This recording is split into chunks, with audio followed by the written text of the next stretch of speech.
now I'm going to talk a little bit more about the scale of the game. As I mentioned before, the scale is double than Europe, which means every hex in Pacific is equal to 4 hexes in Europe. We did make some changes on the scales to shipping too.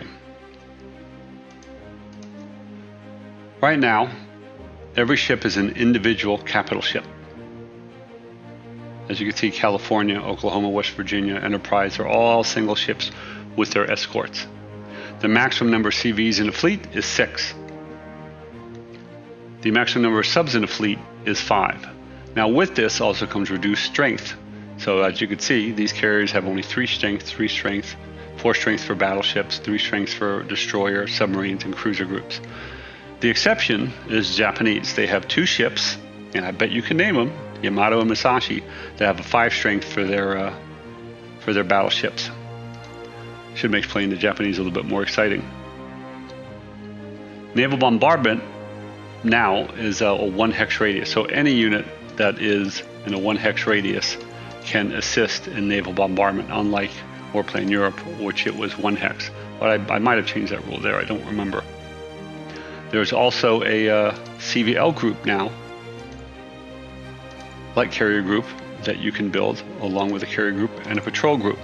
The patrol group only can exist and only can work in lighter ocean areas, not these dark blue areas, but these or these. Now they can transport from port to port crossing dark blue, but they can't be in open waters patrolling. They are naval units that take no oil because frankly they're smaller ships that don't use much oil. In terms of scaling, each capital ship is estimated to have like 3 or 4 escorts with it. Cruiser groups are 3 to 4 cruisers, destroyer groups 3 to 6 destroyers, patrol groups are like 10 to 20 coastal gunboats. World War I battleships. So as well, hopefully some of you know that a lot of the battleships the United States had were older battleships from World War I, as did the Japanese. They had very few modern battleships. These older battleships use coal and oil, so their oil use is reduced for this game. These World War I battleships are considered using 1 less oil than other battleships. A new addition is that bottom ships can't leave port until they are fully repaired. So for example, the Nevada here has been bottomed. The Arizona has been bottomed. So until these are fully repaired, they cannot leave port. Carriers will have their air values damaged at half strength if they are damaged in any way. We also changed how the interface looks for the carriers.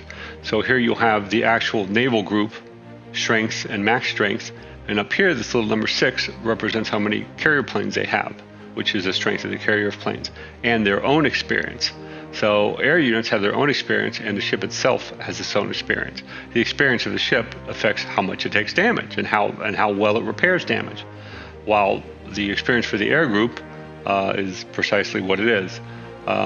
When they bomb, when they intercept, just like a regular air group. They do use the carrier air group experience uses the air experience from the nation, and the naval experience uses the naval experience from the nation.